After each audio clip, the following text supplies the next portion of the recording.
Si l'on tend l'oreille, on entend encore sa rumeur, sa légende. 23 ans après, les sons de la victoire de la France en Coupe Davis sont toujours dans sa tête. Elle qui se bat avec une photo, eh bien, elle était en première ligne, juge de ligne, arbitre sur le court. Je dois être au milieu. Je suis là. Françoise est du genre à garder, à tout garder. Sa lettre de sélection, son accréditation et même sa tenue taillée plutôt pour les hommes. Elle n'était que deux femmes à arbitrer. Ah, mais je ne sais pas si je rentre dedans encore. Hein. Je disais oui. En fait, quand on arbitre, ce qu'il faut savoir, c'est qu'il faut rester impartial. C'est fini, Michel! C'est fini!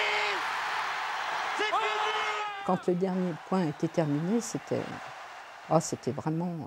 on était tous là au bord du court, mais on ne montrait pas ses sentiments. Mais... Après, on est parti dans le vestiaire, on pleurait, on était vraiment dans...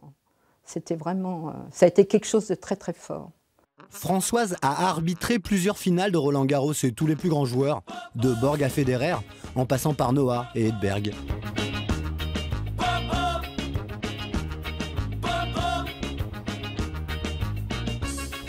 Mais le sommet de sa carrière, c'est la finale de la Coupe Davis 1991. 23 ans après, je crois, c'est ça. Ben, j'ai encore de l'émotion finalement.